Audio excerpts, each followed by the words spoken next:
বাংলাদেশ সেনাপ্রধান জেনারেল ওয়াকারুজ্জামানের একচ্ছত্র আধিপত্য ফিরে এলো বাহিনীতে।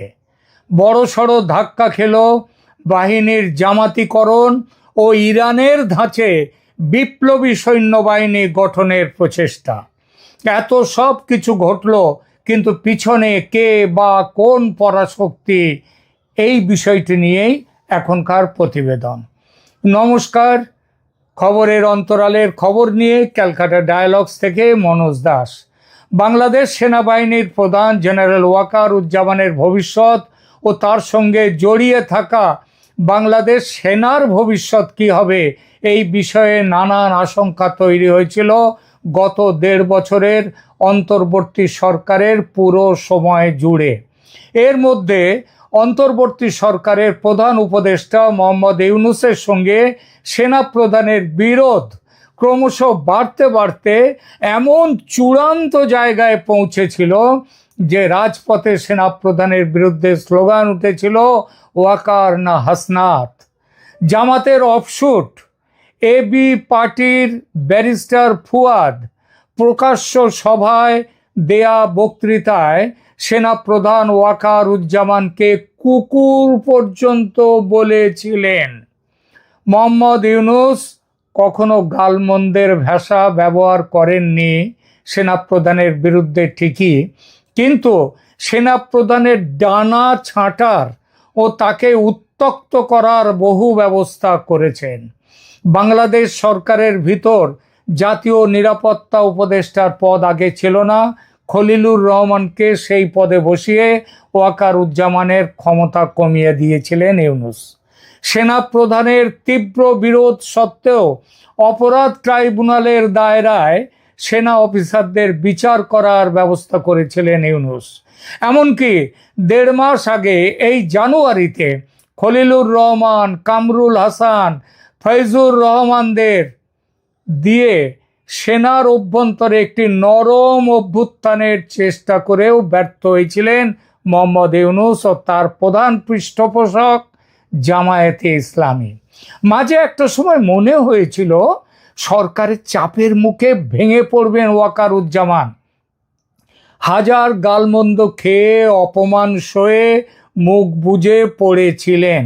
দেশের লোকের মনে এই সন্দেহ একেবারে বদ্ধমূল হয়ে উঠেছিল যে এই জেনারেলের যেমন নিজের মান সম্মান বোধ নেই, তেমনি ইনি সেনার মান সম্মান রাখতেও উদ্যোগী নন। এখন ১২ই ফেব্রুয়ারির ভোটের পর আজকের দিনে এসে বোঝা যাচ্ছে জেনারেল ওয়াকারুজ্জামান ঝড় সামাল দিয়ে যাচ্ছিলেন এতদিন। আজ ঝড় যখন নেই, যখন আলো ফুটতে শুরু করেছে, মেঘ হালকা হচ্ছে, তখন তিনি তার অপমানের বদলা নিতেও শুরু করেছেন এবং বেশ কয়েকটা হিসেব ইতিমধ্যে কষে দিয়েছেন।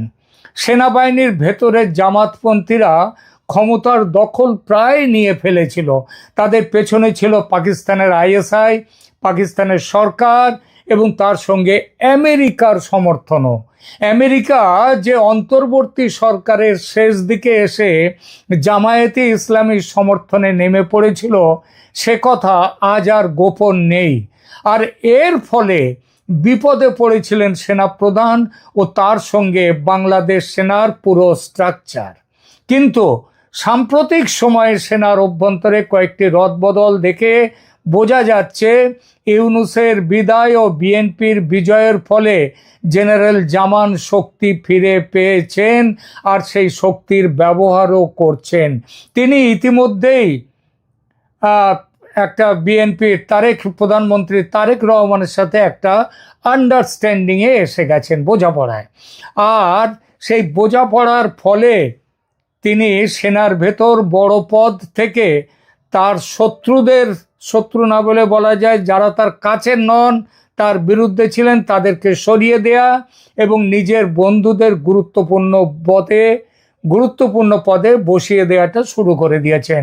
কিছু ট্রান্সফার করেছেন, পোস্টিং করেছেন, এই সবগুলোই সেগুলো বোঝাচ্ছে। সেনাবাহিনী, যার উপর মার্কিন যুক্তরাষ্ট্র এবং অন্যান্য বৈশ্বিক ও আঞ্চলিক শক্তির প্রভাব ক্রমেই বাড়ছিল, সেই প্রভাব কমেছে এখন, এবং সেনা ও সেনাপ্রধান আপেক্ষিকভাবে স্বাচ্ছন্দ্য বোধ করছেন। এই রদবদলগুলো নিয়ে পাঞ্জা লড়তে গিয়েছিলেন মোহাম্মদ ইউনূস, হেরে গিয়েছিলেন, আর এখন তো ইউনূস ক্ষমতাচ্যুত। কারো কারো মতে তিনি জেলখানায় যাওয়ার দিন গুনছেন, আবার কারো কারো মতে তিনি নাকি রাষ্ট্রপতি হওয়ার দৌড়েও রয়েছেন। ভবিষ্যৎ বলবে কোন দিকে যায়। সশস্ত্র বাহিনী বিভাগের principal staff officer lieutenant general SM. Kamrul Hasan সেনাপ্রধান জেনারেল ওয়াকারুজ্জামানের বড় শত্রু ছিলেন। তিনি সেনাবাহিনীতে নেই, আর চলে গেছেন পররাষ্ট্র মন্ত্রণালয়ে। এ বিষয়ে আগেও একদিন আমি একটা রেকর্ডিং করেছি, একটি ভিডিও দিয়েছি। রাষ্ট্রদূত হয়ে দেশ ছাড়বেন। এই স্থানান্তরের মাধ্যমে হাত শক্ত হলো জেনারেল জামানের। এরপর আরও কয়েকটি রদবদলের ব্যাপারেও দ্রুত পদক্ষেপ করা হয়েছে। ধৈর্য ধরে 12ই ফেব্রুয়ারির নির্বাচন শেষ হওয়ার জন্য অপেক্ষা করছিলেন জেনারেল। এমন কথা উঠছে যে তিনি চেয়েছিলেন বলে বিএনপির এই ভূমিধস জয় হয়েছে, মানেটা আপনারা বুঝে নিন। এমন জল্পনাও আছে বাজারে যে লন্ডন থেকে তারেক রহমানের দেশে ফেরানোর পরিকল্পনা, সেই পরিকল্পনায় ভারত সরকার ও তারেক রহমানের বার্তালাপের লুপে, মানে তাদের মধ্যে যুক্ত ছিলেন জেনারেল ওয়াকারুজ্জামানও। সেই ঋণ শোধ করছেন এখন তারেক রহমান সেনাপ্রধানের হাতে হাঁ মিলিয়ে। একটাই শুধু ব্যাপার, খলিলুর রহমানকে পররাষ্ট্রমন্ত্রী করেছেন, সেটাও অন্য চাপে। সেই বিষয় নিয়েও আগে একদিন ভিডিও করেছি, দেখে নিতে পারেন। কিন্তু তার থেকে বড় কথা হচ্ছে জেনারেল জামান সেনাবাহিনীর ওপর পূর্ণ কর্তৃত্ব পুনঃপ্রতিষ্ঠার পথে বেশ কয়েকটি বাধা পেরিয়ে এসছেন, বাধা দূর করেছেন। কামরুল হাসান দূর হয়েছেন। জাতীয় নিরাপত্তা উপদেষ্টার সচিবালয়ের মাধ্যমে সেনাবাহিনীর যে খবরদারি করতেন খলিলুর রহমান, সেটা আর এখন তিনি পারবেন না। সেনাপ্রধান তার বিশ্বস্ত লেফটেন্যান্ট জেনারেল মইনুর রহমানকে বাহিনীর দ্বিতীয় গুরুত্বপূর্ণ পদ চিফ অফ জেনারেল স্টাফ পদে নিযুক্ত করতে পেরেছেন। খলিল কামরুল চক্রের ক্রমাগত বিশৃঙ্খলা জেনারেল জামানের জন্য একটা বড় হুমকি ছিল। একাধিকবার সেনা সদর দপ্তরে গৃহীত সিদ্ধান্তগুলো এনএসএর মানে ন্যাশনাল সিকিউরিটি অ্যাডভাইজার খলিলুর রহমানের অফিস থেকে বাতিল করা হচ্ছিল। বিশেষ করে আপনাদের মনে থাকতে পারে, নবম পদাতিক ডিভিশনের প্রাক্তন জিওসি মেজর জেনারেল মঈন খানের পদোন্নতির সুপারিশ আটকে দেয়া এবং তাকে অবসর নিতে বাধ্য করা জেনারেল জামানের জন্য একটা লজ্জাজনক পরাজয় ছিল। এর মূলেও ছিলেন খলিলুর কামরুল চক্র। খলিলুর রহমানকে জাতীয় নিরাপত্তা উপদেষ্টা পদ থেকে অপসারণের পরপরই সেনাবাহিনীর উচ্চপদস্থ কর্মকর্তাদের মধ্যে উল্লেখযোগ্য রদবদল ঘটেছে। লেফটেন্যান্ট জেনারেল মাইনুর রহমান, যিনি আগে এআরটি ডিওসির জিওসি ছিলেন, তাকে সিজিএস পদে নিযুক্ত করা হয়েছে। 24তম পদাতিক ডিভিশনের প্রাক্তন GOC major general Mir Mushfiqur রহমানকে নতুন পিওসো এএফডি হিসাবে নিযুক্ত করা হয়েছে। বিদায়ী পিএসও লেফটেন্যান্ট জেনারেল কামরুল হাসানকে পররাষ্ট্র মন্ত্রণালয়ে রাষ্ট্রদূত হিসেবে পাঠিয়ে দিয়ে সেনাবাহিনী থেকেই দূর করে দিয়েছেন।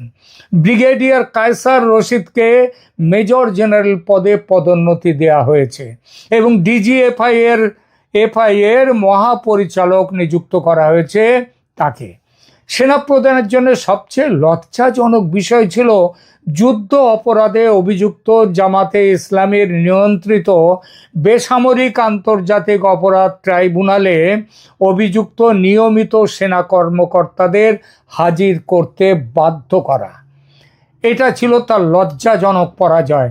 বাংলাদেশের ইতিহাসে রক্তাক্ত বেসামরিক আদালত নামে পরিচিত সামরিক কর্মকর্তাদের বিচার ব্যতিক্রমী। সাধারণত সামরিক কর্মকর্তাদের বিরুদ্ধে অভিযোগ সামরিক আদালতে বিচার করা হয়। সেনা কর্মকর্তাদের একটি বড় অংশের চাপ সত্ত্বেও সেনা প্রধান, তৎকালীন আইসিটি প্রধান আইসিটির প্রধান প্রসিকিউটর তাজুল ইসলামকে সামরিক কর্মকর্তাদের বেসামরিক আদালতে হাজির হওয়ার সিদ্ধান্ত থেকে সরে আসতে রাজি করাতে অনুরোধ করেও ব্যর্থ হন। কারণ তাজুল ইসলামের পিছনে ছিলেন মোহাম্মদ ইউনূস, পিছনে ছিল জামাত। প্রাক্তন প্রধান বিচারপতি রিফাত আহমেদের বাসভবনে গিয়ে তার সাথে দেখা করার এবং তাজুলকে সেনা সদর দপ্তরে তলব করার পরেও জেনারেল জামান বেসামরিক আদালতে সামরিক কর্মকর্তাদের বিরুদ্ধে অভিযোগ গঠন আটকাতে পারেননি। এটা তার পরাজয়।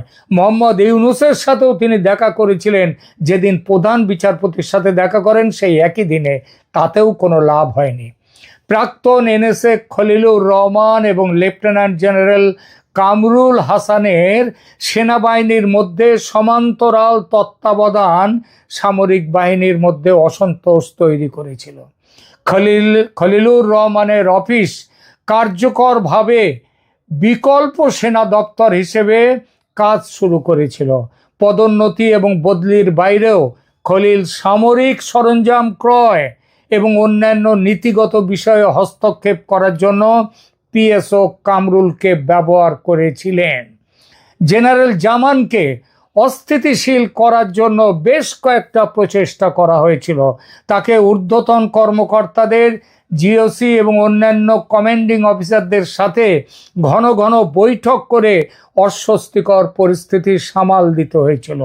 এক পর্যায়ে খলিলুর রহমানকে ঢাকা সেনা নিবাসে অনানুষ্ঠানিকভাবে, মানে কোনো আনুষ্ঠানিক কোনো হুকুম না দিয়ে, কোনো নির্দেশ জারি না করেও খলিলুর রহমানকে সেনানিবাসে অবাঞ্ছিত ব্যক্তি ঘোষণা করা করেছিলেন ওয়াকারুজ্জামান। আপাতত জেনারেল জামানকে সেই বিব্রতকর পরিস্থিতি থেকে মুক্তি দেওয়া হয়েছে। জেনারেল জামানের জন্য আরেকটি সংবেদনশীল বিষয় হলো পূর্ববর্তী বিডিআর, বর্তমানে বিজিবিতে সেনা কর্মকর্তাদের হত্যাকাণ্ড। অভিযুক্ত বিডিআর সদস্যদের ইতিমধ্যেই দীর্ঘদিন আইনের আদালতে বিচার করা হয়েছে, তারা শাস্তি ভোগ করছে। তাদের বিভিন্ন মেয়াদের সাজা দিয়ে কারাদণ্ড দেওয়া হয়েছিল। তবে গত 18 মাস ধরে আওয়ামী লীগ বিরোধী গোষ্ঠীগুলো শেখ হাসিনা সরকার এবং ভারতের মধ্যে সংযোগ আবিষ্কার করার ন্যারেটিভ নিয়ে এই মামলার গতিপথ পরিবর্তন করার চেষ্টা করেছে। সেনাপ্রধান আগেই ঘোষণা করেছিলেন, বিচার সম্পন্ন হয়েছে। ওই রাউত ক্লাবের মিটিংয়ে তিনি সেখানে বলেছিলেন অপরাধীরা তাদের সাজা ভোগ করছে। তিনি বলেছিলেন এখানে কোনো ইফস অ্যান্ড বাটস নেই, যদি বা কিন্তুর কোনো কথা নেই। তিনি রায়ের গতিপথ পরিবর্তনের যে কোনো প্রচেষ্টার বিরুদ্ধে ছিলেন এবং এখনও সেই জায়গায় দৃঢ় আছেন। জেনারেল জামানের পূর্ব ইতিহাসে জামাতের গন্ধ আছে শোনা যায়। যৌবনে ছাত্র শিবির করতেন, সবাই ভেবেছিল তিনি দৃঢ়ভাবে জামাতের সঙ্গে আছেন। 24-এর 5 আগস্টে যেভাবে তিনি একদম প্রথমেই আমিরে জামায়াত উচ্চারণ করেছিলেন, তখনও কিন্তু জামায়াত একটি নিষিদ্ধ রাজনৈতিক দল, তবু তাতে তিনি তার নামটাই প্রথমে বলেছিলেন আমিরে জামায়াত, এবং সেইটা বলার পরে মানুষের সন্দেহ আরও পাকা হয় যে ইনি জামাতের শিবিরের মানুষ। কিন্তু কচু উল্টে গাল ধরল ভবিষ্যতে এসে। 18 মাসে জামাত আর জেনারেলের সম্পর্ক এমন তেতো হয়ে গেছে যে এখন হাত কামড়াচ্ছে জামাত। সেনাবাহিনীর শীর্ষ পদগুলির জামাতিকরণ প্রায় খতম হয়ে গেছে এবং জেনারেল জামানের কমান্ড পুরোপুরি প্রতিষ্ঠিত। ওদিকে আইসিটি প্রধান প্রসিকিউটর তাজুল ইসলামকে অপসারণের ফলে বেসামরিক আদালতে নিয়মিত অফিসারদের বিচারের সমস্যা সমাধানের পথ খুলে গেছে। জেনারেল জামান সেনাবাহিনীকে একটি পেশাদার বাহিনীতে রূপান্তরিত করার জন্য সক্রিয় প্রচেষ্টা করেছেন। তার জন্য সাধারণ সৈন্যদের মধ্যে তিনি জনপ্রিয়। তিনি প্রায়শই বলেছেন যে তিনি বেসামরিক প্রশাসনকে সহায়তা করার জন্য নিযুক্ত সৈন্যদের দ্রুত ব্যারাকে ফিরিয়ে আনতে চান। তবে ভঙ্গুর আইন শৃঙ্খলা পরিস্থিতির কারণে ইঞ্জিনিয়ার্ড একটি নির্বাচন তারপরে রাজনৈতিক সরকার গঠনের পরেও সেনাবাহিনী কিন্তু পুরোপুরি ব্যারাকে এখনো ফিরে আসেনি।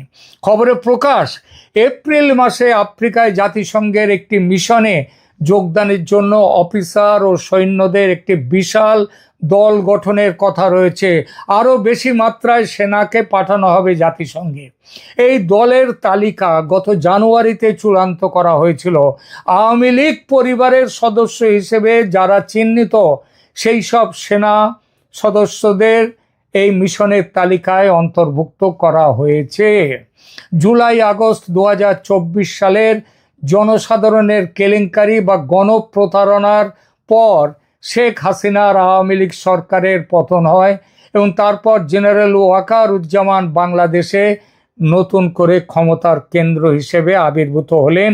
এখন জনসাধারণের একটি অংশ বিশ্বাস করে যে ইউনূস সরকারকে নির্বাচন করতে বাধ্য করে জেনারেল জামান একটি জাতীয় বিপর্যয় রোধ করেছেন, কিন্তু সেনাবাহিনীর উপর তার নিরঙ্কুশ যে নিয়ন্ত্রণ, সেটা কি তাকে কর্তৃত্ববাদী করে তুলবে? যা খুশি তাই করবেন তিনি?